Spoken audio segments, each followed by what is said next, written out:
विद्यार्थी मित्रांनो, पालकांनो, मी डॉक्टर देवश्री महाजन माऊली career counselling तर्फे तुमचं पुन्हा एकदा आमच्या YouTube चॅनलला स्वागत करते। आणि गेल्या 7-8 दिवसापर्यंत आपल्या YouTube चॅनलला काही अपडेट नव्हतं, कारण थोडं बिझी शेड्यूल चाललं होतं। आम्ही वेळात वेळ काढण्याचा प्रयत्न केला आणि जेवढे आमच्यापर्यंत जे काही डाउट्स पोहोचले होते विद्यार्थ्यांचे व पालकांचे, ते सर्व आम्ही क्लिअर करण्याचा प्रयत्न केला। पण आता ते डाउट्स इतके जमून गेले की आता हा व्हिडिओ आम्हाला बनवावाच लागला थोडा वेळ काढून। आणि यात आपण तुम्हाला सर्व जे शेड्यूल आहे ते पूर्ण एक्सप्लेन करणार आहोत की काय चालू आहे सध्या, काय अपडेट आहे आपलं MCC AACCC चं काय चालू आहे, त्याच्यानंतर आपलं MBBS आणि BAMS चं स्ट्रे वॅकन्सी राउंड कधी येईल, म्हणजे MBBS BDS ग्रुप A आणि BAMS BHMS चं म्हणजे ग्रुप B चं आपलं स्ट्रे वॅकन्सी राउंड कधी येईल, ते सर्व अपडेट्स आपण आजच्या व्हिडिओमध्ये बघणार आहोत। त्यात आपण कट ऑफचा पण व्हिडिओ बनवायचा प्रयत्न करू, पण तो आपण या व्हिडिओमध्ये नको ॲड करूया। आपण तर थोडा नेक्स्ट व्हिडिओ बनवू, म्हणजे तुम्हाला हा जो व्हिडिओ आहे तो फक्त टू द पॉइंट आणि फक्त जे काही इम्पॉर्टंट तुमच्यापर्यंत जे ते पोहोचलं पाहिजे। आता CET सेलला लेटेस्ट अपडेट काय आलंय, CET सेलला लेटेस्ट शेड्यूल काय चालू ते आपण बघूया की CET सेलला एक्झॅक्टली आता काय चालू आहे। तर आपल्याला दिसतंय की इन्स्टिट्यूट बद्दल डिटेल्स येऊन गेले। प्रोविजनल सिलेक्शन लिस्ट जी आहे ती BPTH म्हणजे फिजिओथेरपी राउंड 3 साठी ती आलेली आहे। Selection list, provisional selection list येऊन गेलेली आहे। आता तुमच्या मनात आता फक्त एकच शंका असेल की MBBS BDS चा स्ट्रे वॅकन्सी राउंड आणि BMS BHMS चा स्ट्रे वॅकन्सी राउंड कधी होईल। तर एक महत्त्वाची अपडेट, जर तुम्ही AACCC च्या वेबसाईटला गेले असणार तर मी तुम्हाला एकदा दाखवून देते, सर्व गोष्टी मग क्लिअर होऊन जातील। आता सध्या AACCC चं काय अपडेट चालू आहे, आपण AACCC चं का बघतोय, कारण जर आपल्याला BMS BHMS ची CET सेलची काउन्सिलिंग आणि जर MBBS BDS ची CET सेलची काउन्सिलिंग बघायची असेल, जर आपल्याला एक्सपेक्ट करायचं असेल की काय तारीख राहू शकते स्ट्रे वॅकन्सीची, तर आपल्याला महत्त्वाची गोष्ट पहिले म्हणजे की ऑल इंडिया कोटाचं काय शेड्यूल चालू आहे ते बघणं। कारण सर्व ज्या काउन्सिलिंग्स राहतात ते सर्व डिपेंड करतात फक्त ऑल इंडिया कोटावर। दुसरं स्टेट काउन्सिलिंग जे ते स्वतःच आपलं स्वतःने करू शकत नाही, त्यांना पूर्ण डिपेंडंट राहावं लागतं ऑल इंडिया कोटा काउन्सिलिंगवर। त्यांचं पूर्ण कोऑर्डिनेशन राहतं आणि त्यांच्या कोऑर्डिनेशन असल्यामुळे जेव्हा ऑल इंडिया कोटाची स्ट्रे वॅकन्सी राउंड किंवा जेव्हा ऑल इंडिया कोटाचा राउंड होतो त्यानंतरच आपला राउंड जो आहे तो त्यांच्या बिहाइंड आपला होत राहतो। त्यांच्या आधी आपला राउंड जो आहे तो कधीच तुम्हाला होताना दिसणार नाही। आता AACCC चं फायनल रिझल्ट आलेला आहे, तसंच आपण MCC चं पण डिस्कस करूयात। AACCC म्हणजे काय, तर इन शॉर्ट जर तुम्हाला BMS BHMS मध्ये काउन्सिलिंग करायची आहे किंवा तुम्हाला जर CET सेलची एक्सपेक्टेड डेट बघायची आहे, तर तुम्हाला आधी AACCC ची डेट बघावं लागेल की काय आपल्याला फायनल डेट आलेली आहे। आणि नंतरच आपण एक्सपेक्ट करू शकतो किंवा आपण थोडा तर्क लावू शकतो की आपला CET सेलचा स्ट्रे वॅकन्सीचा निकाल किंवा आपल्या स्ट्रे वॅकन्सीचं चॉईस फिलिंग कधी आपल्यापर्यंत पोहोचेल, CET सेल कधी आपली नोटीस काढेल।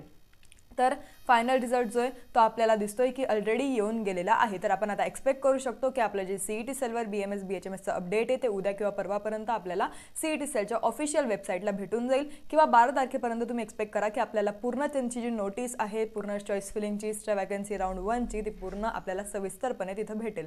आता काही गोष्टी आहे जे तुम्हाला लक्षात ठेवायच्या आहे। तुम्हाला AACCC ने एक इनएलिजिबल कॅन्डिडेट्सची लिस्ट जी आहे ती प्रोव्हाइड केलेली आहे। तुम्हाला इथं दिसत असेल की लिस्ट ऑफ इनएलिजिबल कॅन्डिडेट्स, इथं तुम्हाला तुमचं नाव चेक करायचं आहे की तुम्ही इनएलिजिबल तर नाही आहात ना। जर तुम्ही इनएलिजिबल आहात तर तुमचं जे ॲडमिशन आहे ते ऑलरेडी एकतर झालं असेल किंवा तुम्हाला AACCC च्या राउंड 3 मध्ये सीट अलॉट झालं असेल, नाही तर तुम्हाला आता स्टे वॅकन्सीमध्ये सीट जे ते अलॉटमेंट झालं असेल, तर तुम्हाला याची काळजी घ्यायची आहे की तुम्ही इनएलिजिबल तर नाही आहात ना CET सेलच्या राउंड्समध्ये, नाहीतर मग तुम्हाला राउंड्स जे ते खेळता येणार नाही, तुम्ही राउंड्सच्या बाहेर राहणार। ही गोष्ट झाली आपली AACCC ची। आता आपण डिस्कस करूयात की MCC चं काय शेड्यूल चालू आहे। आता शेड्यूल बघायच्या आधीच आपल्याला सर्वात महत्त्वाची गोष्ट MCC जी काय आहे, तर MCC मध्ये आपल्याला पूर्ण जे ते डिपेंडंट राहावं लागतं। जर आपल्याला CET सेलची काउन्सिलिंग करायची असेल तर आपल्याला सर्वात आधी जाणून घ्यावं लागतं की आपलं MCC आणि AACCC मध्ये काय हालचाल होते, त्यांची काय अपडेट्स चालू आहे, त्यांची काउन्सिलिंग कशी चालू आहे, आणि तरच आपल्याला CET सेलवर पूर्ण डिपेंडंट राहावं लागतं आपल्या ॲडमिशनसाठी। तुम्ही फक्त असं नाही म्हणू शकत की जर माझं MCC मध्ये मी नंबरच लागला नाही आहे, जर मी तिथं ॲडमिशनच घेतलं नाही किंवा मी ते काउन्सिलिंगच जॉईन केली नाही आहे, तर मी फक्त CET सेल बघेल, मी का म्हणून MCC किंवा AACCC बघू। तर तुम्हाला ते बघणं गरजेचं आहे। जर तुम्ही ते नाही बघितलं तर खूप काही अपडेट्स आहे जे तुम्ही मिस करू शकतात, कारण आत्ताच MCC ने त्यांची ॲडमिटेड आणि जॉईंट कॅन्डिडेट्सची लिस्ट जी आहे ती काढलेली आहे अप टू राउंड 3। आणि यात सर्वात महत्त्वाचे रूल्स आपल्याला दिसतात। राउंड 3 मध्ये काही ॲडमिटेड स्टुडंट्स आहे किंवा जे जॉईंट कॅन्डिडेट्स आहे ज्यांना राउंड 3 मध्ये सीट भेटलेला आहे किंवा राउंड 3 पर्यंत ज्यांनी ॲडमिशन घेतली आहे, त्या सर्व मुलांची नावं इथं आपल्याला ह्या लिस्टमध्ये दिसत आहे। अराउंड 32 किंवा 33,000 मुलांचे नावं ॲडमिटेड स्टुडंट्सच्या आपल्याला ह्या लिस्टमध्ये भेटत आहे, म्हणजे ज्यांनी ऑलरेडी जे सीट्स आहे ते जॉईन केलेले आहे। आता याचं मिनिंग काय आहे, हे काय दर्शवतं आपल्याला की आपण आता CET सेलमध्ये ॲडमिशन घेऊ शकत नाही किंवा CET सेलचे राऊंड्स आपण खेळू शकत नाही. जर तुम्हाला MCC मध्ये राऊंड 3ला सीट भेटलं असेल आणि तुम्ही जर ते सोडलं असेल तर तुम्ही आता एलिजिबल नाही आहे कोणत्याच ऑल इंडिया कोटा काउन्सिलिंगमध्ये. त्यात एक सर्वात महत्त्वाची गोष्ट, स्टे वॅकन्सीचा जो आपला राऊंड आहे, ज्याची चॉईस फिलिंग आता चालू आहे सध्या, ती फक्त उद्यापर्यंत चालणार आहे. त्याच्यात एक गोष्ट लक्षात ठेवा की तुम्ही जर चॉईस फिलिंग करत असणार तर चॉईस फिलिंग आत्ताच जी तुमची फायनल चॉईस फिलिंग आहे ती नीट करा, कारण आपल्याला परत वेळ भेटणार नाही आहे.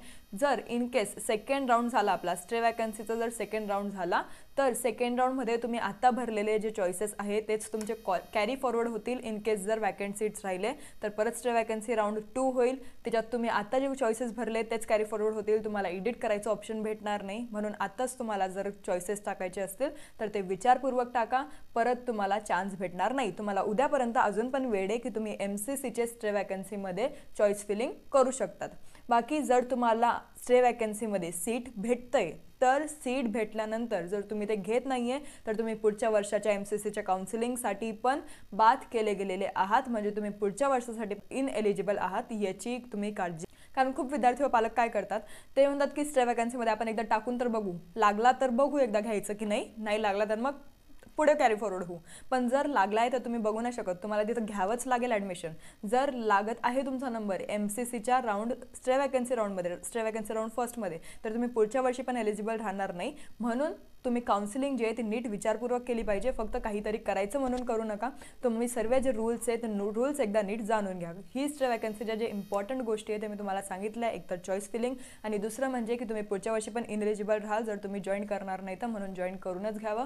जर तुम्हाला CET सेलला ऑलरेडी सीट भेटलेलं आहे आणि तुम्ही जर ॲडमिशन केली आहे तर तुम्ही पुढच्या राऊंडसाठी असं पण एलिजिबल नाही आहात. आता आपण बघूया की MCCचं शेड्यूल काय म्हणतंय.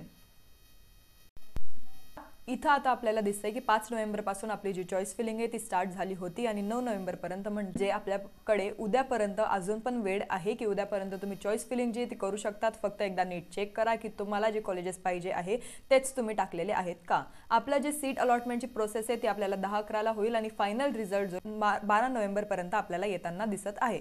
म्हणजे आपली जी MBBSची काउन्सिलिंग हे तर निश्चित आहे की उद्या परवापर्यंत लागणार नाही. आपली नोटीस जी आहे ती CET सेलची उद्यापर्यंत भेटणार नाही. आपल्याला ती भेटेल तर 12 नंतरच, कारण 12ला आपला जो रिझल्ट आहे तो पब्लिश होणार आहे. मेनली काय असतं, MCCचा जेव्हा रिझल्ट पब्लिश होतो त्यानंतर आपली जी डेट आहे, आपली जी नोटीस आहे, CET सेल जी कंडक्ट करत असते ग्रुप Aची काउन्सिलिंग, त्याची नोटीस आपल्याला CET सेलच्या वेबसाईटवर after the result publication of MCC येत असतं. म्हणजे MCCच्या आधी कोणतंच स्टेट काउन्सिलिंग स्वतःच आपलं स्टेट काउन्सिलिंग करू शकत नाही, त्यांच्याच अकॉर्डिंग त्यांना चालावं लागतं. म्हणून जर तुम्हाला CET सेलची वाट बघायची आहे, जर तुम्हाला CET सेलमध्ये एनरोल करायचं आहे तर तुम्हाला MCC आणि AA बद्दल पण सर्व माहिती जे ते पाहिजे, सर्व गोष्टी तुम्हाला इन डिटेल माहीत पाहिजे. 12 नंतरच आपलं जे MBBS BDSचं काउन्सिलिंग आहे ते आपल्याला दिसेल, म्हणजे अराउंड 13पर्यंत किंवा 12 तारखेला पण तुम्ही एक्सपेक्ट करा की आपली जी नोटीस आहे ऑफिशियल नोटीस CET सेलच्या वेबसाईटला तुम्हाला भेटून जाईल. आणि बाकी अजून तुम्हाला काही पण शंका असली तर तुम्ही नक्की कमेंट सेक्शनमध्ये कमेंट करू शकतात. एकदा आपण फक्त MCCमध्ये कोण कोण एनरोल करू शकतं ते बघून घेऊया, म्हणजे तुम्हाला सर्व गोष्टी जे अजून क्लिअर होऊन जातील आणि काय काय रूल्स आहे आपले. फक्त तुम्हाला एक महत्त्वाचं रूल आहे की MCCमध्ये तुम्ही परत रजिस्ट्रेशन करू शकत होते स्टे वॅकन्सीला, पण CET सेलला आपल्याला न्यू रजिस्ट्रेशन नाही आहे. तुम्ही न्यू रजिस्ट्रेशन जे ते करू शकत नाही राऊंड स्टे वॅकन्सी राऊंड 1ला. तुम्ही जर ऑलरेडी रजिस्टर केलं असेल तर तुम्ही भाग घेऊ शकतात, पण नवीन रजिस्ट्रेशन फ्रेश रजिस्ट्रेशन करण्याची संधी आपल्याला दिली गेलेली नाही आहे CET सेलतर्फे. जर तुम्हाला सीट लागतंय तर ते घ्यावंच लागेल, याची काळजी घ्या. जर तुम्हाला ते पाहिजे नको तर ते कॉलेजेस टाकूच नका, किंवा जर तुम्हाला राऊंडच खेळायचं नाही तर चॉईस फिलिंग करू नका. जर तुम्हाला चांगले कॉलेजेस पाहिजे तर फक्त स्टे वॅकन्सीमध्ये नीट काळजी घ्या की तुम्ही CET सेलला पण कॉलेजेस जे ते नीट स्टे वॅकन्सी राऊंडमध्येच 1मध्येच टाकत आहात, कारण आपल्याला CET सेलला पण परत एडिट करायचं ऑप्शन भेटत नाही स्टे वॅकन्सी राऊंड 2 किंवा 3 मध्ये. इन केस जर झाला तर तेच चॉईसेस जे ते कॅरी फॉरवर्ड होतात आणि तेच चॉईसेस पुढे ग्राह्य धरले जातात. म्हणून तुम्हाला नवीन चान्स दिला जाणार नाही चॉईस फिलिंगसाठी. जर तुम्हाला आत्ताच करायचं आहे, जर तुम्हाला आता नीट सीट पाहिजे, चांगली सीट पाहिजे, तर आत्ताच तुम्हाला सर्व गोष्टी जे ते काळजीपूर्वक करायच्या आहे.